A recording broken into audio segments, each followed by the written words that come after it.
My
model on training.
Okay.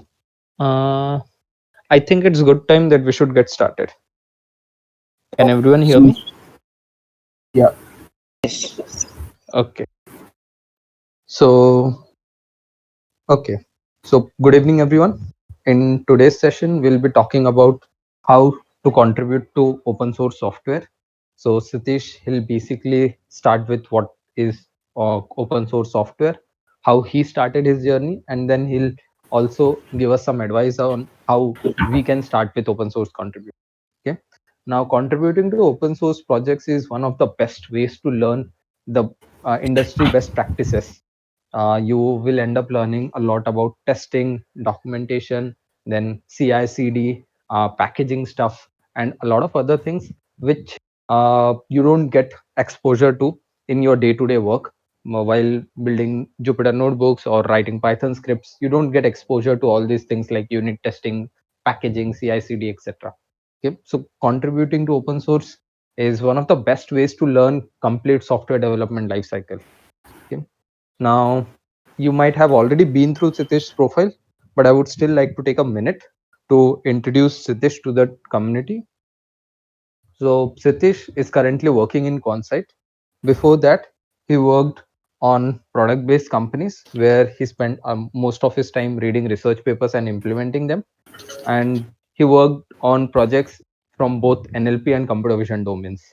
He's also a contributor to PyTorch, MXNet, and Chainer as well. So Chainer is like no longer very actively used, but it was good package before PyTorch for deep learning. So yeah, now I really hope everyone is able to learn some or the other thing from this talk.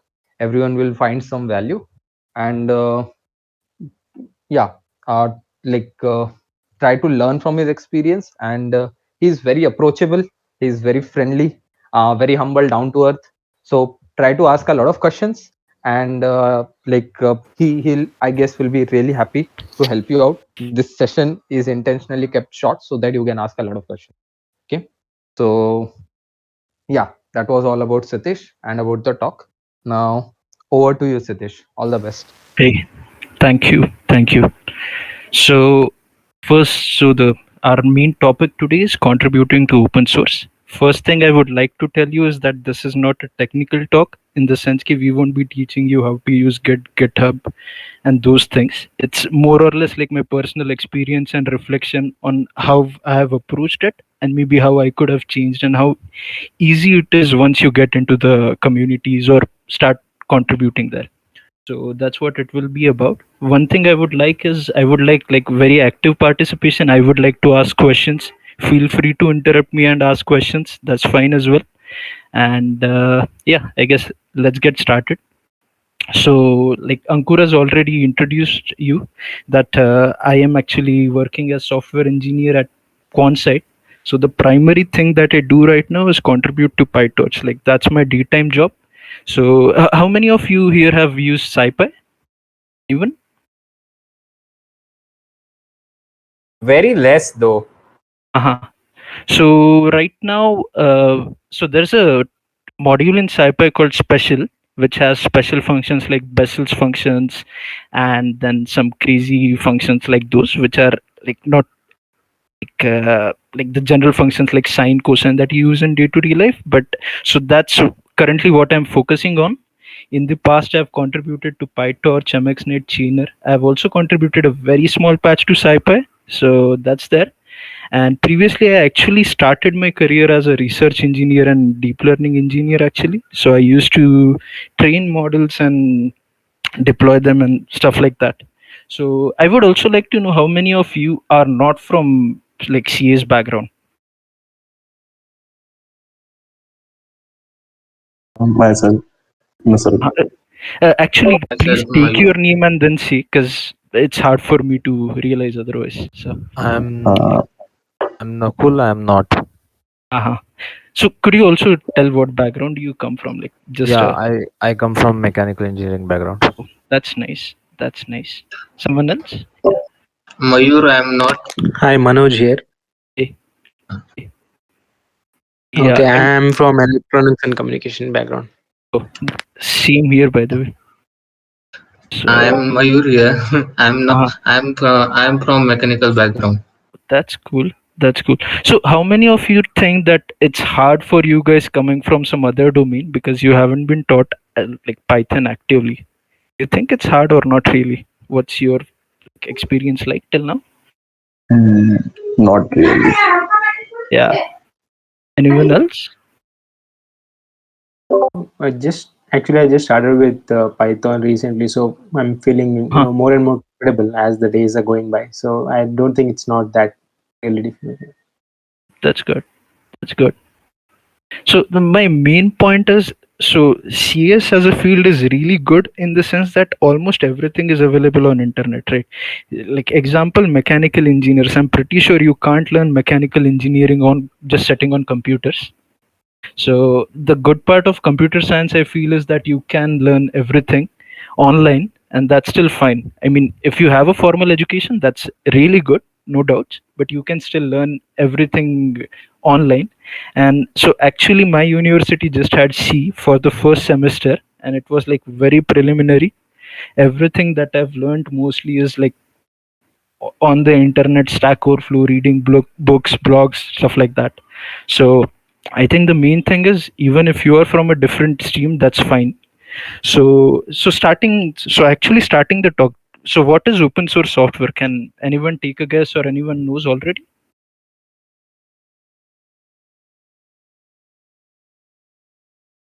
A software where user do not have to pay for the installation or license and can contribute to it for the updates. Anyone else?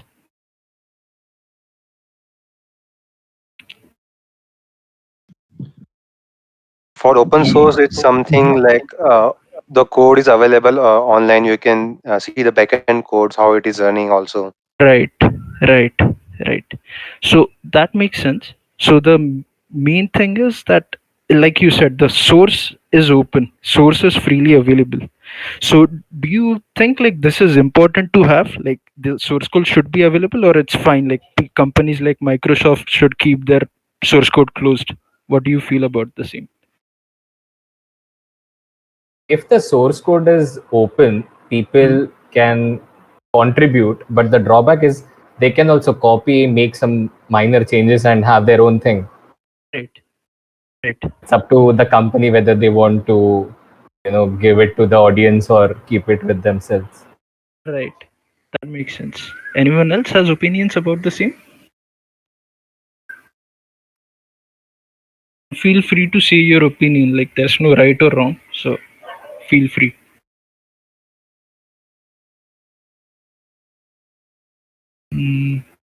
I guess that's it. So it's like a controversial thing. Like there have been a lot of controversies around open source. Like so one of the thing that companies say is like, how can we make money if our code is open? Anyone can copy, like Akshay said. So that's a thing. But so to give the brief history, like back in 70s and 80s, like Microsoft and Apple had just started. So they had their source code and everything closed, and there were other companies which were following the suit. So there was this guy called Richard Stallman. How many of you have heard of Richard Stallman? Anyone?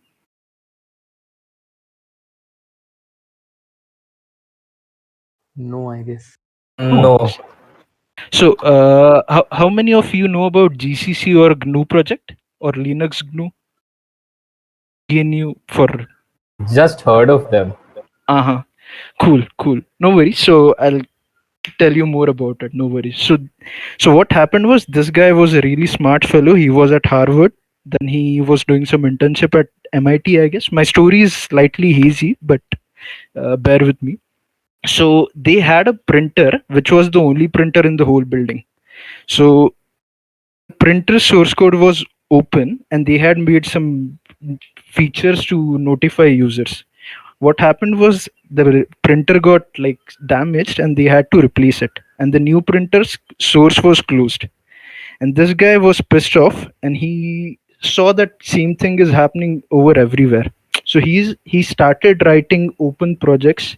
He started giving like the open source versions of the projects which were heavily used, and he is still right now. You can Google his name and everything. You can still find him. Like he's a very staunch proponent of open source, and he is very opinionated, very biased, but like that's how he is. So but the main idea is that you should be able to share the code. So what that does is, if your code is useful, people can distribute it, use it, and the best part is they can modify it and improve it. So you don't have to have like the best possible code. You just have to give a framework to solve a problem, and people and the community around it will be created automatically. So that's the main idea. So if you look at it this way, like if you imagine a world without open source, it's like the other industries, right? Where manufacturing, the medical industries, everything is closed source. Like the what do you say, the next revolution in technology is happening behind the scenes, and no one can actually contribute to it, even though there might be better candidates. So example being, I think like it's a bad idea for software developers to like just make a mechanical software. It's nicer if like some mechanical guy who has some knowledge can contribute and say, okay, hey guys, you are doing this wrong, maybe I can step in and fix that. So I think that's the idea that open source promotes, that everyone with their domain expertise should chip in and like contribute. Does this make sense? Yes, Yes. That's cool. That's cool. So the next question would be like, is it actually being used? Because most of the people use Windows, Mac, which are closed source. So the answer is yes. I think you guys must have seen like the recent announcement that Ankur posted, like the link to the blog where the Ingenuity helicopter landed on Mars, and it used a ton of open source software. So it's being used in space. If you guys are learning Python, using Python in your day-to-day life, Python is an open source language. Any one of you can actually go file a bug, fix the bug. You can contribute the documentations. You can contribute to the core part of the language. That's there. So cloud services, if you like, there are a lot of I think there are a lot of memes on like how cloud is totally dominated by Linux, and Linux, I think everyone knows that is like one of the most famous open source community actually. So that's there. Android, it's based on Linux, so that's there. And if you use anything, it would have some proportion of open source software used in it. So that's the extent. Like right now you can imagine like everything that you see must have some interaction with an open source code. So the next question comes like, why should I spend my time? Like what would I gain out of like contributing to the community, right? Because you are essentially spending your time, mostly your weekends, evenings, after studies, instead of spending some time with your friends maybe. But what do you gain out of it? The main and foremost thing like that motivated me was the idea that people will be using my code, something that I have written and people depend on it.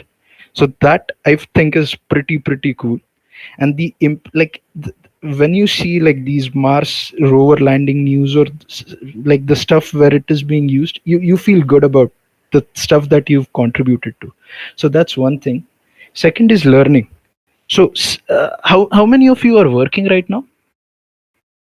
Even Yeah, I'm software? working, and not in the software industry. Okay. Anyone working in the software, or even general would be fine actually. Yeah, I'm here. I'm working right now That's in cool. software industry. That's nice. So how many of you feel that your day-to-day job actually allows you to learn a lot of new stuff? As in MNC, it's not like that. Yeah, We are not learning in day to day a lot of things. right. But yeah, in a week particularly, we can see how we are learning something. Yeah, that makes sense. So my idea is that when you contribute to these open source communities or the softwares, you get to learn a lot. Because there's a difference being just understanding a thing at high level and actually seeing the code work and seeing it run. So that's where you gain a lot of learning. Actually, give me 1 second. It's quite windy here, so yeah. Sorry. So that's one thing that it allows. Another thing is you get to interact with new bunch of people. You get to work with them in a team, and it's all like remotely. So you also learn to manage remotely with the people. You get to meet new people, and most of the times it would so happen that those people are like really, really, really smart. And if like you are lucky enough, you might also land a new job, which is like pretty cool actually if you to do remote work at least in these times, I would imagine. So I hope I have like brought your attention to why you should be interested. Like how many of you feel like it is interesting enough to actually spend some time on it? Students and Yes, yes. Surely, surely. It is interesting, but we don't know how to go about it. Yeah, don't worry, that will capture in the coming slides, don't worry. Yeah, so the thing is like you should start slow. You shouldn't like, so there are two ways to go about it. You can have some like really ambitious idea, like the next big thing, but if you're contributing to a software that is already there, like maybe NumPy or like some big software, you should connect with the people and ask them, are those people actually looking for it? Because many times like you have this nice shiny idea, but it doesn't gel well with the roadmap that they have thought. So the idea is you can like how many of you actually use GitHub? Yes, I do. Yes, Uh, I also. Yes, actually, let me rephrase the question. How many of you don't use GitHub? Don't have a profile? I don't have one. Okay. Anyone else? Yeah, me neither. Not it. Anuj. Okay. Okay. So one thing I would suggest is like if you get anything out of the talk, just go there, make yourself a GitHub account, and start like posting your own repositories, and feel free to contribute to the other things, because right now GitHub is like the portfolio site for the programmers or the developer community. So it's really worthwhile to have a GitHub profile. Actually, like people do ask you when you're applying for job to share the GitHub handle if you have one, and it's a nice verification that if you've already contributed to a big project or some relevant project that the company is looking at, they know that okay, you have worked on it, they can see the quality of code, and it will be a plus point. So that's a good idea. So starting in contributing could be like really intimidating, mainly because like generally these big softwares have a very very huge database, like not the database, sorry, but the code base. So the number of files, the way they are split, the way they are segmented, at first it may seem very very intimidating, like you might feel you are lost. And so I would tell you my experience with my first PyTorch PR. Like that was like 1 year after I graduated. I was like getting the ropes of how software should be organized and how actually PyTorch works. I was using it day to day in my office work. So I had this idea, okay, let's try to contribute. It seems pretty cool. And I went through the projects. There was a issue with a good new issue label. I thought, okay, they have claimed that okay, it's a easy issue for beginner. Let's try it. And I said, okay, I'll try to do it. And it took me like 9 months to get that accepted, which is like really long, but that's fine. I mean, I made a lot of mistakes, but the main thing was, so I learned a lot. So this snippet shows like I opened it on 1st July 2018. The issue was to fix some second order gradient thing, and the end date you can see is like the next year 2019, 30th March, which is long time, but it's fine. So my main thing about the whole thing was that I learned a lot. Like so I would say that there was one guy from MIT, another guy from NYU. How many of you know Somit Chintala? yes, I know him. That's nice. So he is like one of the foremost face of Facebook AI research. He has done a lot for the Torch community, PyTorch community, deep learning. How many of you know Wasserstein Gans or Gans in general? Again, I know. That's cool. That's cool. So he was one of the authors of the Wasserstein Gan paper. So I got to interact with him. that's the main thing. I learned a lot, like how the software was organized, what are the good practices, what were the rookie mistakes that I was making. And another thing I learned was patience, because we are in different parts of the world. It takes long time sometimes, and since those guys are more busier than I am, so it takes long time to get the code reviewed. So patience is also important. But yeah, so any questions at this point? Anyone? Not really. One? I'll go on. So first, so these are the basic tips that I'll give to choose a project to work on. First could be like the personal project, like when you're learning, you have these cool ideas that, okay, maybe I should make this, maybe I should make that. So that would be a good project. So that project itself won't have a community. You have to maybe start the project, spread the word on LinkedIn, Reddit, whatever platform you of your interest. Or the other way around, you can choose to contribute to some bigger library, bigger projects that you use day to day. Like, it's nicer if you know them, because that way, okay, if you see an issue, it says, okay, this thing is not working. You have a rough idea how it should be working. So ideally choose a library that you know a bit about. That's a good idea. Another thing I would see is be sure to choose an active project. So on GitHub, you can check like when the last commit was made, last interactions that happened on the project, because I've also contributed to a project which was almost dead. I think there was no reply on the PR, so be sure to check that. And another way to look at the good project is to make sure that they have nice documentation. And if you see like on GitHub, there are like contributing guides, so be sure to check that out. Another thing is that you should always be humble enough and don't be overwhelmed that, okay, I don't know this thing, I don't know that thing. One thing I realized was like the community is really helpful. Looking back at it, I know I asked like really stupid questions on my first PR, and everyone obliged and helped me. Like, no one made fun, no one was like, okay, you don't even know this or anything. They are really helpful. They will pinpoint you to the things, and they will also ask you some really good questions which you would have never thought about.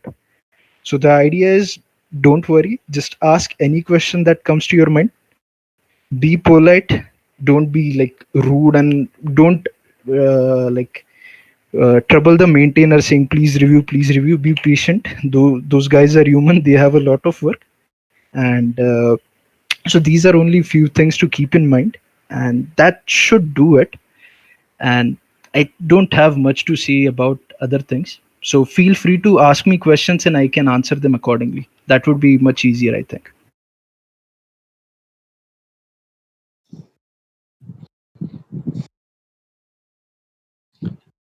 Hi Kshitij. So Rudraksh here. Yeah. So how you started contributing to open source? So as I see that you have like the first thing you have done is for something related to PyTorch. Right. So how you get to work on it, means how you got the idea to work on this particular thing? Oh, okay, that's a good question, I think. So give me 1 second. I'm looking at the issue. I'll show you how things work actually. So I'll just stop sharing this screen and I'll share another one.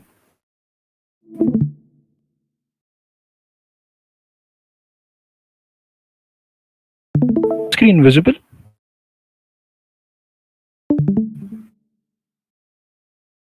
Hello? Yes. Yeah, Yeah. it is. Yeah.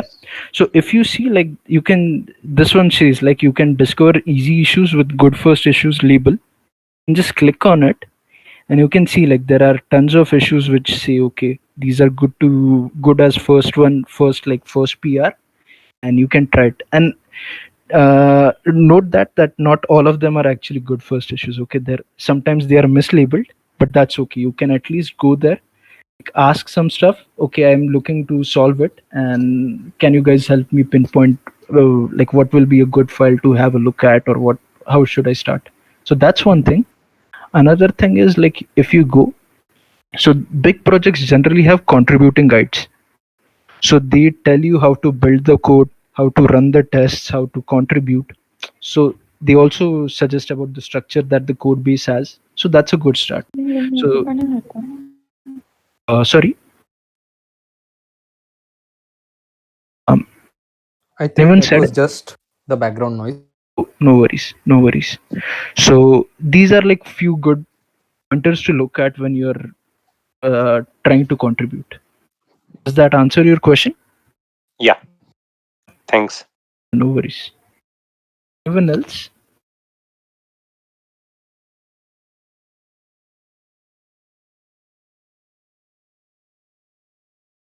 Satish, on the same lines, I often get a lot of people ask the same question. Like, it's very overwhelming. It's very daunting because Right. you need to know. You need to know the project. Then you also need to know how Git works. Then on top of Git, there's also GitHub, which adds extra features.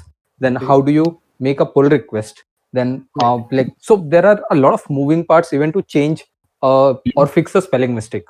You Right. have to clone it, fork it, and then fork it, then clone it, and then Right. create a new branch. And then so you need to know Git. You should be comfortable with GitHub as well, making Right. pull request and issues, all those things. So Right.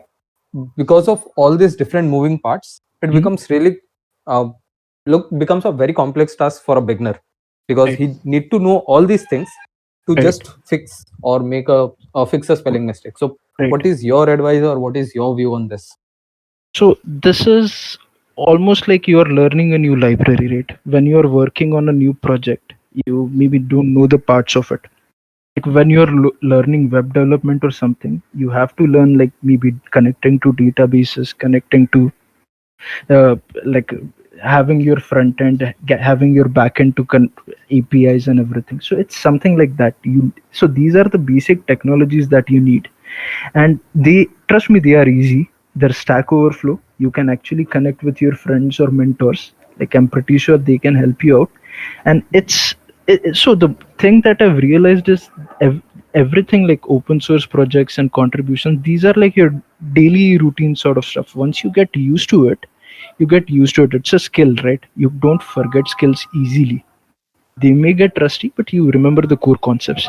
So I think you have to take that first jump where you have to learn these things. That's unavoidable. But once you have that, like that's a simple skill to maintain. I mean, the more you practice, the more easier it will be. Okay. So like, being honest, it's going to be difficult, and you have to just keep pushing until you just cross that first friction, or like first spike of. So the only thing, it's not even difficult actually. Like if you, yes, that's one thing I would phrase it. Okay, it's something unknown to you. It may take some exactly. time, but it's not difficult. That's, trust me on that. Like the things are made in this way that it should be as easy as possible for everyone to learn and contribute. Like that's the main goal of like writing good code. So yeah.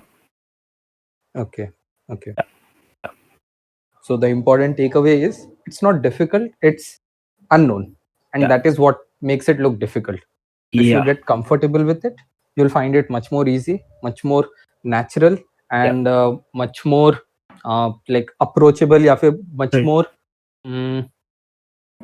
like whatever, much more So easy. to give you guys an analogy, I think a lot of guys here do the interview prep questions, right? Like how many of you have actually participated previously? Yes, we do. Yeah. So my question is, like over time, like maybe the first time would have been a bit harder for you guys, right? But second, third time, yeah, maybe fifth, sixth time, does it feel easier for you to get the answer or reach to the answer? Yes, true. It It's, happens. yeah. So it's, I feel it's almost the same thing, that you need to practice it. There's no other way. Once you do it, it will be like second nature. You don't have to think about those as some separate cogs, but you'll be so used to it that it will be like fairly natural. We So get frank to it. It's- like everyone says, I mean, practice makes man perfect. So yeah. Yes. Yeah. Anyone, any questions? More questions? feel free to ask. Yes. Yeah. For contributing for a library, Mhm. as I am a Flutter developer in the past days, so Right. for contributing any app, we Mhm. have to install means clone that repository, install the app, Right. and contribute some features to the app. Okay, Right. and Right. then we get pull request. Right. For library, how should we do? Means we can't run that library. Okay, in Mhm. like, so how to contribute for it? That's a good question, actually. So I'll answer it and then I'll try to show a visual. Maybe that might make you more Yes, interested. sure. So the idea is like these libraries are like very well tested. Okay. So like Ankur mentioned, these projects give you the skill of documenting things, testing things, check, and the good part is someone who's smarter than you will check it. Like that's a very good experience. Like you can absorb what they think, what are the edge cases that they think. So in libraries, at least the libraries that I've worked on, all of them have a big test suite, and they have like this proper CI/CD integrations. So this is just a fun figure that MXNet's the CI/CD, like the unit testing, every time you make a pull request, tons of tests run. Okay, just to make sure you have broken nothing. And from what I read on the developer, what do you say, the developer thread, they spend almost like $50 per pull request to verify that. So libraries have good test suites, so you can check that. And to give you an example, let me share a thing I'm working on recently, so you might have some visuals around it as well. Give me 1 second, okay? Yes, yes.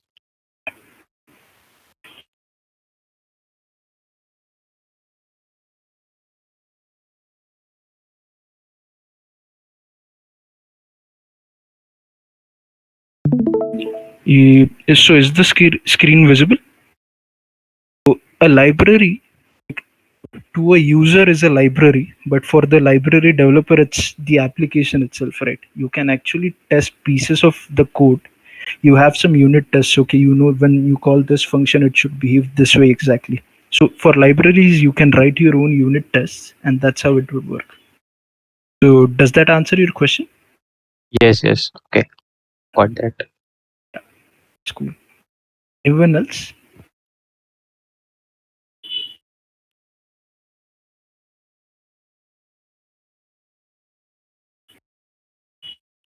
Any questions? Fine. Like no matter how trivial it is, feel free to ask. Yeah, I have one question. Uh-huh. So my question is, there are different communities like EDHub community and different who help the contributors to lead their way Mhm. in open source contribution. My question is that do we have to go with communities or lead our way on ourselves? It's Uh, possible. I did not get your question correctly. Ankur, did you hear that? Anyone can, maybe you can just repeat. Yeah, my question is like, do we have to find our own contribution projects, or we should join the community that helps us? Got it. Got it. So that's a good question. So starting out could be hard. There are like two ways to go about it, right? First is you can find. So I don't remember, but there are like you can Google it. There's a site for actually making your first contribution. It guides you through the steps, step by step. I'll actually share the resource later on. That's one way. And another way is like, so you have been using this NumPy or some library for a very long time, and you know bits and pieces of it, and you think, okay, let's make a contribution. So you can go to their GitHub page and check the issues.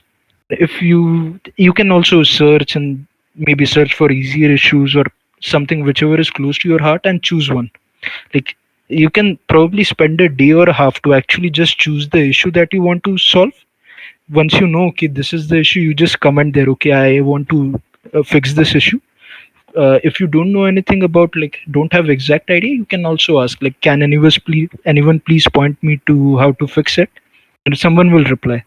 So that's like the two ways to go about contributing. Does that answer your question? Yes. Sure. Any more questions or anything?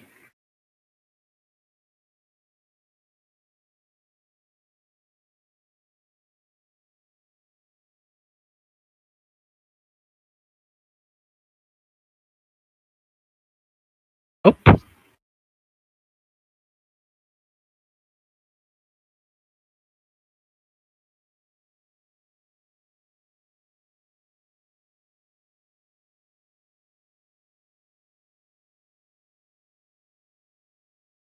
On anyone?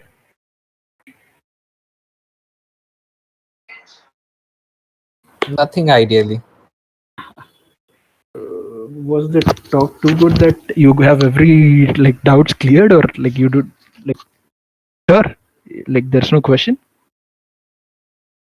No, so once we start, Uh-huh. we'll have a lot of questions. For Oh, now, yeah. it is good to listen. Oh, okay. करने बैठेंगे तब मजा आएगा. Oh, yeah. That's true, I actually. have Like, one question. uh-huh. Who's Yeah. that actually? Akul. Yeah. So I wanted to ask, hi. So I wanted to ask, when we start contributing, let's say it's going to get time, as you said. We have to be Right. patient. Agreed. And but how could this help in getting jobs, or building a job profile in general? So I can give you my own example actually. So I started contributing to PyTorch. So I contributed to Chainer and MXNet like in 2019 and everything. In 2020, with the lockdown in, I had more free time. I had to travel less, so I started contributing to PyTorch, and I saw that, like, there was this company called Quonsite who was actually they had few contributors on PyTorch, and they stumbled upon their careers page. They were looking for a developer in PyTorch. So that's one way.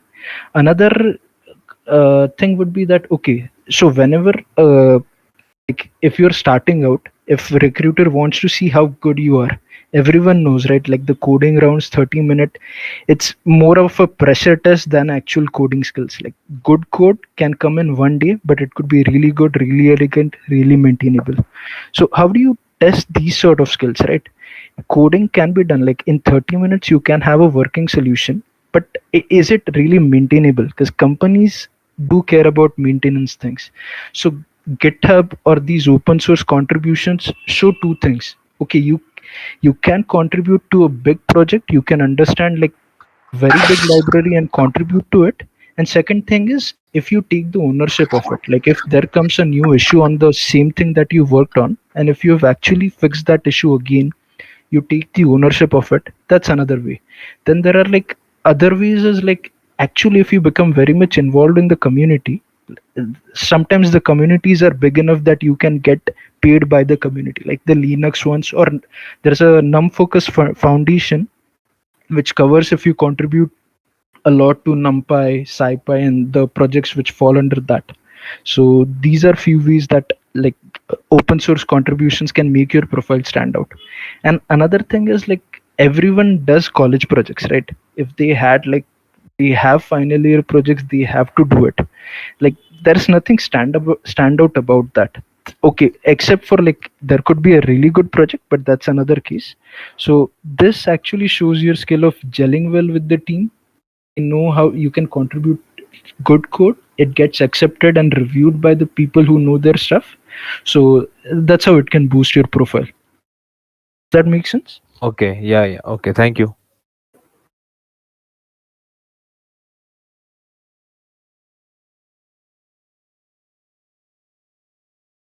Any more questions?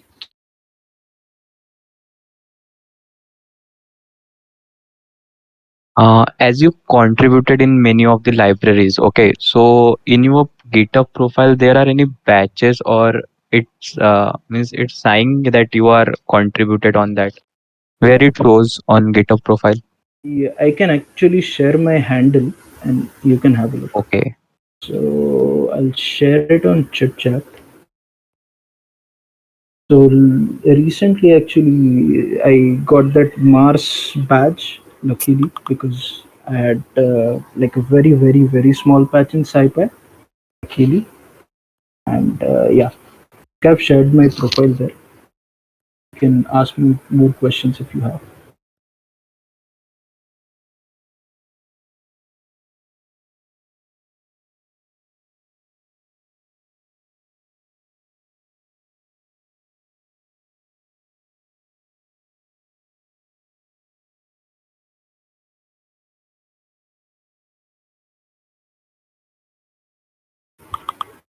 Satish, can you just give people a brief overview of Mhm. how the process looks like? You have shared your screen, you showed them where they can find good first issues.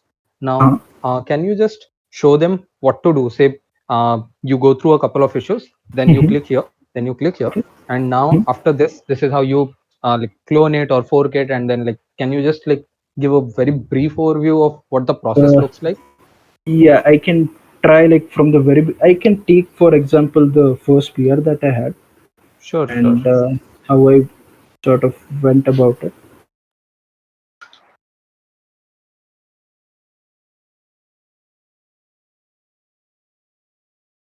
Quick question: how many of you are actually interested in contributing to open source, or this prospect sounds really interesting?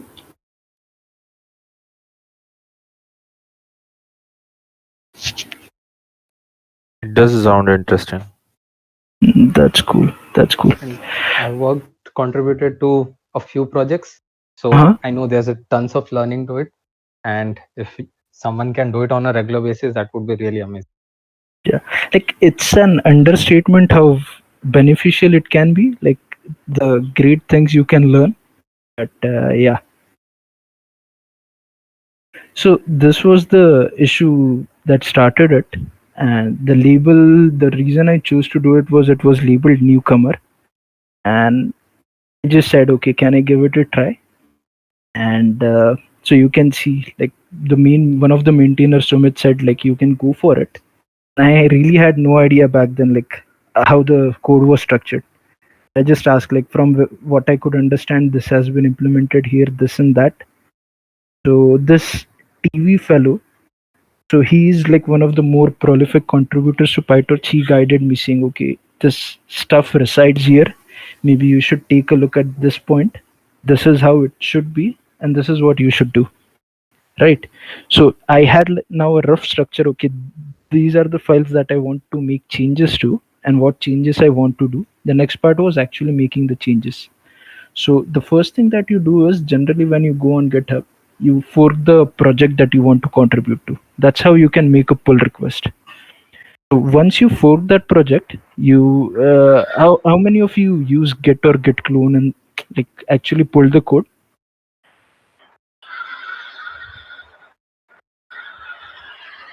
Yes, I did. Okay, so I am assuming there's some like experience with that. So once you fork it, you can see the project in your own page. Suppose that just clone the code, make the changes locally.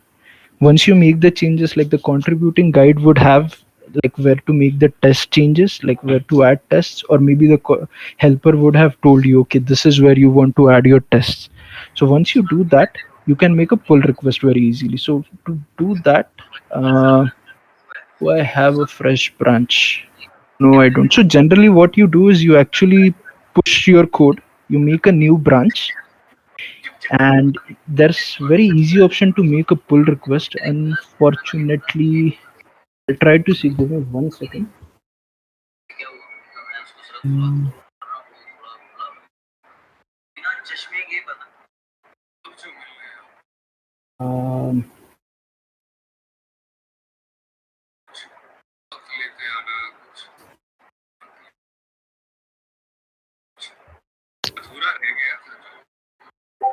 Um, actually, I don't have any free branch where I have to make a pull request, so I can simply show you. You can whenever you push a branch, you will see this sort of thing. You can tag the reviewer. You can give it a good name. I would suggest you go through some material I'll share, because this is very convoluted, the things I'm seeing. Does that give you a rough idea?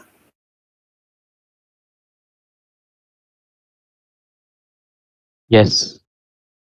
Unfortunately, sorry, I don't have like a nice thing to show right now. But yeah.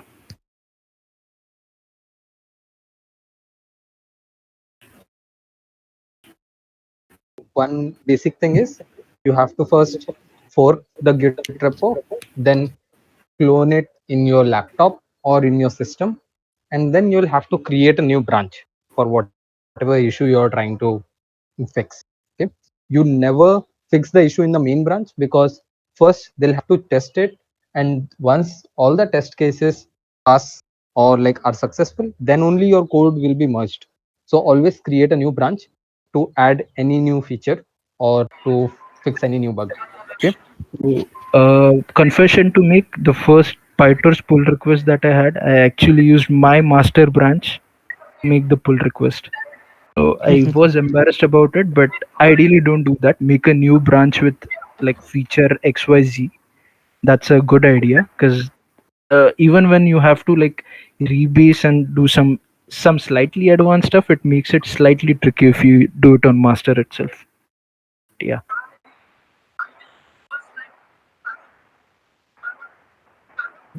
The point to be noted is there's nothing wrong if you if you mess something, someone will tell you, okay, look, maybe you should do it this way, and you can restart again. Like there's no need to be ashamed, or it's fine. Like everyone makes mistake when they are starting out, so just go for it. That's the thing.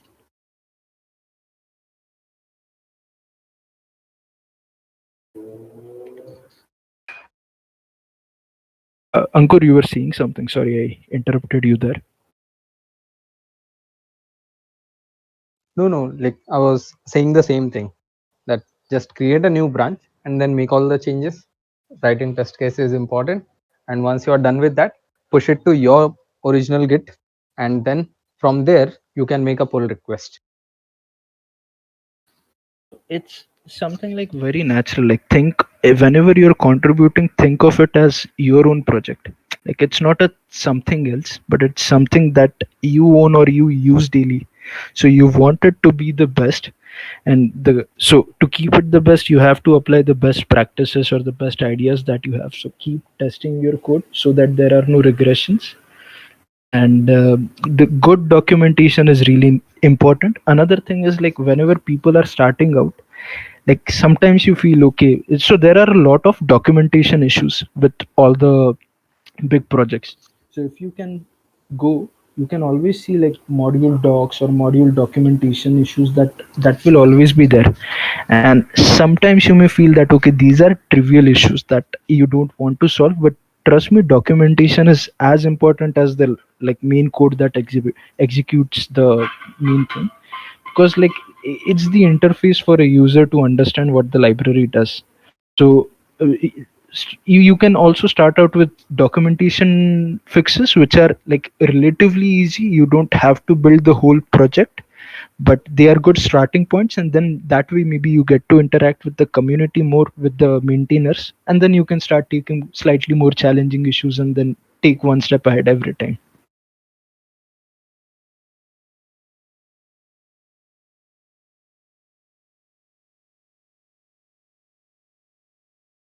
More questions?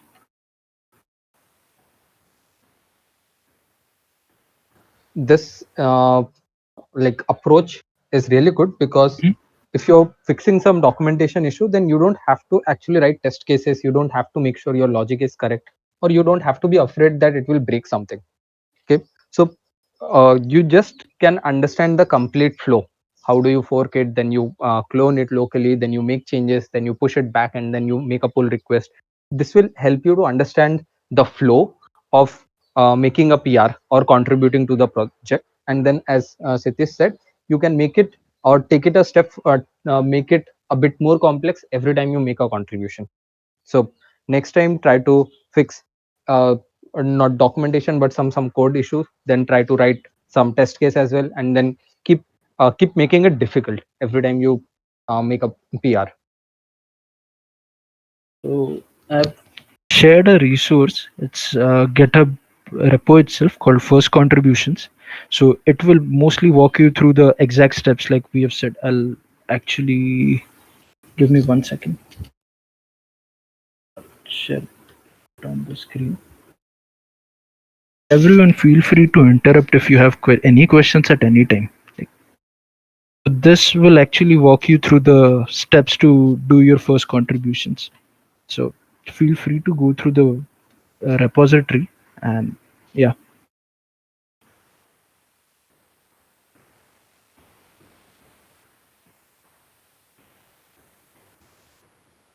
Okay, so just I think if you guys have still more questions, you can connect with Sitish, and just some final advice from my end, and yeah, then I think we'll wrap it up for today.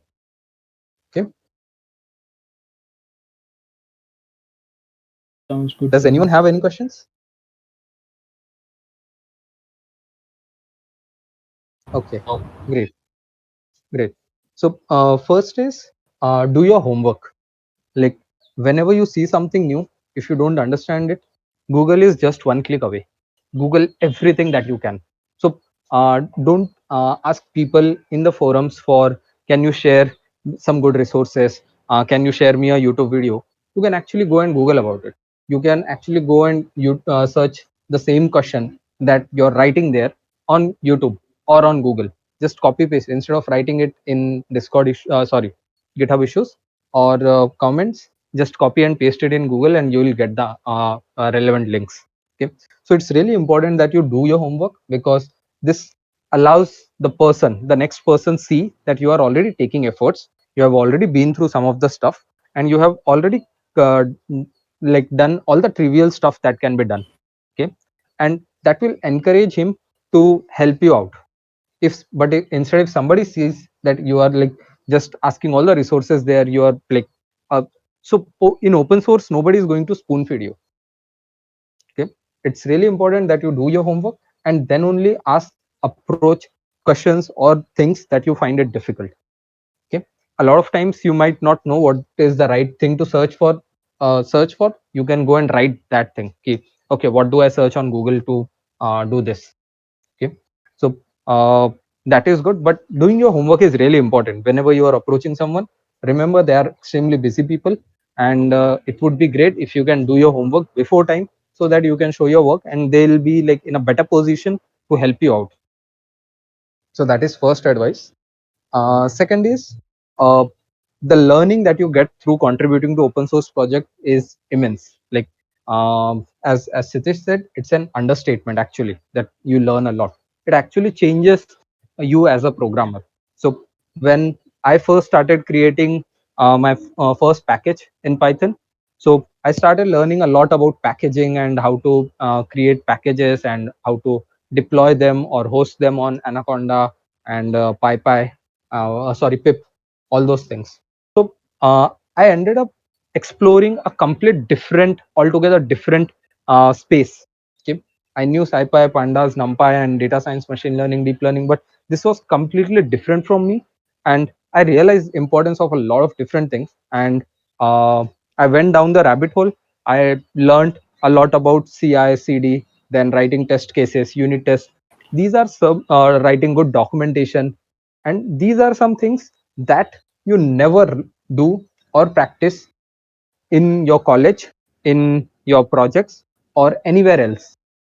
You will see these best practices, but you will find these best practices everywhere in the industry.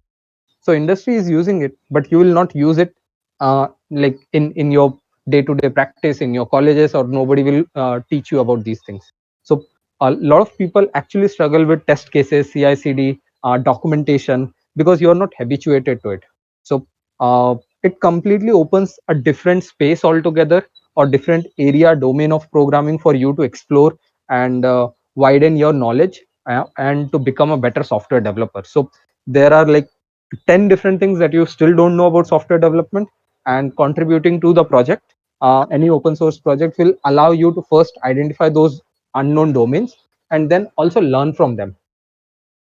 Okay, so that is another, yep, it's full of learning. And lastly, if you still have any more questions, please feel free to connect with Sitish. On Discord he goes by the name of Soul Collector. Okay, so yeah, now also, if you are interested in making your first contribution, you can connect with Sitish, and he'll be happy to help you out. And yeah, try to contribute to projects, because you'll end up learning a lot. And if you have any trouble doing it, you can feel free to connect with Sitish or me or any other person in the team. We'll be really happy to get you started with your like contribution or journey. Okay, so yeah, that was all that I had. Yes, Sitish, you were saying So something. I would like to add just 2-3 more things. Yes. So like Ankur had mentioned, like learning is like the amount of stuff you learn is like immense. And another good thing is like working people can easily correlate with it is like there's no deadlines, because since you are like first contributor or just starting out, you get to learn a ton of stuff and you don't have the deadline pressure. Okay, you have to finish it by this time. So the good part is like you start to actually query the search. You see, okay, how. So in my case, like while doing PyTorch, I actually understood how backprop worked, because that's one thing I needed to understand to do that. Also learned how like the good practices were, like how the tests were written, how you are supposed to write tests, how hard or easy they should be, how they should cover the edge cases as well. So that's another thing. And one thing I would like every one of you to take out of this is like, if you don't have a GitHub account, please go and create a GitHub account and connect with your peers and try to collaborate and make projects on GitHub. So even that's a open source contribution, right?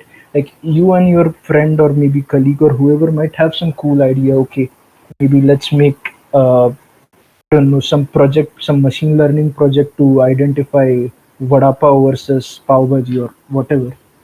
So please go there, work with your colleague. So because there's a difference when you work in by yourself in a silo in a room, dark room, working, typing away at your laptop, and when there's someone else who's working with you. That's something that, so you get to learn of that person, and that improves both of you. So even if you don't start contributing to like big projects, please start out by like connecting with your friends and doing some small projects. And maybe once you're more confident, once you get the feel of the flow that you need, you can start contributing to bigger projects. You don't have to start like directly to the big projects. That's one thing I would like to see. Yeah.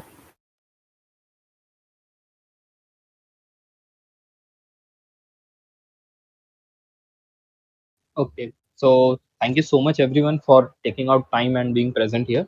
Hope everyone was able to learn something, take out something from the session, and hope that it was informative. It encouraged, it might have encouraged or kindle the spark in enough people to go out and try GitHub and other stuff around it. And yeah, hope more and more people will start contributing to open source projects in the future. Okay, so again, thank you so much everyone. Thank you, Yeah, Ankur. thank you. Thank you, Sitish. Yeah. Thanks. Bye bye. Thanks, guys, and feel free to connect. Like if you have any questions, Sure. anything. Thank